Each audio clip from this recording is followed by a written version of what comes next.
Merhabalar, bugünkü konumuz nazolabiyal sulkusun nasıl giderileceği. Yani burundan dudak köşesine doğru inen çizgileri nasıl yok ediyoruz? Yok edilmesi gerekli mi? Aslında o da tartışmalı bir konu. Şöyle diyorum ben hastalarıma, nazolabiyal sulkusundan şikayet ederek gelen hastalarıma diyorum ki çocukluk fotoğraflarınıza bakın. Eğer o yaşlarda varsa hakikaten bazı çocukların buraları böyle çok belirgindir, oyuk oyuktur. Fakat kolajenleri çok sağlıklı olduğu için orası böyle çukur ve düşük bir şekilde görünmez. Ama çukurdur. Yani düşük görünmez daha doğrusu. En azından bizi rahatsız etmez. Cildin sağlıklı olmasından dolayı.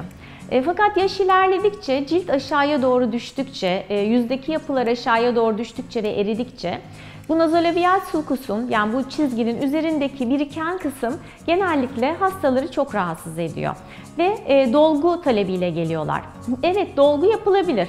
Bu bölgeye dolgu yapmak 5 dakikalık bir iş, yani zor bir iş değil. Fakat genellikle biz buradaki çukuru yok etmek için öncelikle buraya dolgu yapmıyoruz.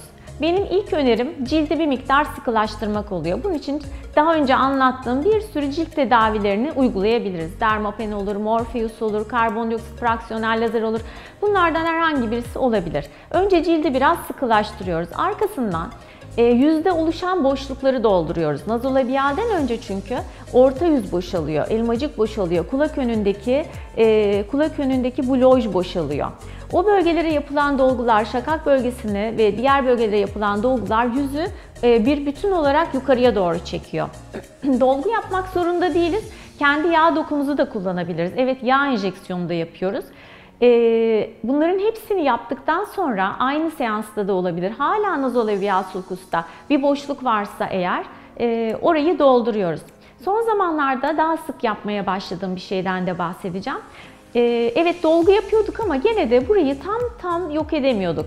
Ya bazen 2 tüp falan dolgu yapmak gerekebiliyor çünkü. Ve o 2 tüp dolgu da dudağın üst kısmını ve yanağın yani orta yüzü ileriye doğru çıkarıyor ve çok çirkin bir görüntüye sebep oluyordu. Zaten olduğu için de ben yapmıyordum. Genelde 1 tüpten, 1,5 tüpten fazla nazolabiyallere dolgu yapmıyordum. Son zamanlarda elimdeki cihaz sebebiyle, yani yeni kullanmaya başladım, yani son 1 senedir kullanmaya başladığım Accutite sebebiyle bu nazolabiyal sulkuslara Accutite dediğim işlemi yapıyorum. Nasıl uyguluyorum? Daha önce de anlatmıştım fakat nazolabiyal bölge üzerinde yeniden size anlatacağım. Bu şekilde bir başlığı var. Radyo frekans cihazı bu. Cildin altına ısı veriyor. Minik bir delik açıyoruz burada kabarıklık yapan yerin altında. Sonra oradan içeriye doğru bunu yerleştiriyoruz. Derinin altına radyo frekans veriyoruz. Bu arada cildin üstündeki ısıyı da üst tarafta kalan ısı sensörü ölçmeye devam ediyor. Ve minik minik gidip geliyoruz içeride. Her geri çekişimizde pedala basarak içeriye bir miktar ısı veriyoruz. Ve o esnada içerideki yağ dokuları erirken kolajen yapımı da uyarılıyor ve çok ciddi bir şekilde uyarılıyor. Zaten işlemden hemen sonra buranın daha bir düz olduğunu, daha oradaki yağ dokularının eridiğini görebiliyoruz. Fakat tabii ki sıkılaşma için yine bir 3 ay kadar bir süreye ihtiyacımız var. Genellikle Accutite yaptıktan sonra hastalara Morpheus uygulamasını öneriyorum. Çünkü hem içeriden hem de dışarıdan radyo frekans uygulanması her zaman sıkılaşmayı arttıran bir şey. Onun dışında bu tarz agresif işlemler istemeyenler için, ya gerçi 5 dakikalık bir iş, hani ben bunu agresif de diyemem ama FaceTite'dan bahsetmiyorum, yani yanak bölgesinde uyguladığımız işlemden bahsetmiyorum. Sadece nazolabiyal için de yapılabilecek bir işlem. Hakikaten 5 dakikamızı alıyor, yani 5-10 dakika alıyor lokal anestezi yaptıktan sonra. Bandaj yok, herhangi bir bantlamaya gerek olmuyor. Hemen işlemden sonra yapılsa da hemen ertesi gün çıkartabiliyoruz. Çok pratik bir uygulama olduğu için bunu özellikle vurgulamak istiyorum. Çünkü hakikaten bizim için yeni bir uygulama. Eskiden liposuction yapardık oralara.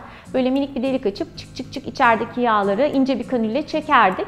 Evet, o da bir miktar işe yarıyor fakat genelde o iş ondan uzaklaşıldı çünkü oranın boşalması orayı tamamen düzeltmiyor. Biraz da bir sıkılaştırma işlemi yapacak bir şeylere ihtiyaç vardı. İşte Accutite o boşluğu doldurdu. Accutite'ı bu bölgeye iğne ile lokal anestezi yaptıktan sonra klinik şartlarında 5-10 dakika içerisinde uygulayabiliyoruz. Onu da belirtmek istedim. Peki nazolabiyal sulkusu Accutite dışında neyle sıkılaştırabiliriz derseniz eğer Agassi ile sıkılaştırabiliriz.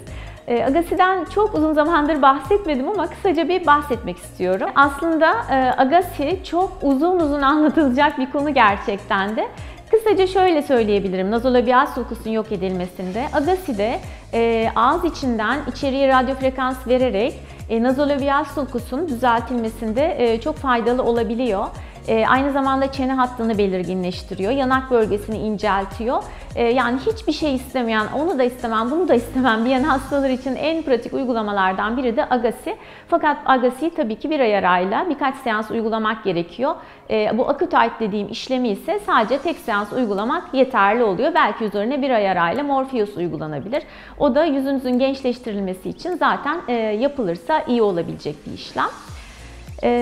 Nazolabial sulkus ve yüzünüzle alakalı sormak istediğiniz başka soruları olursa kliniğimizi arayabilirsiniz.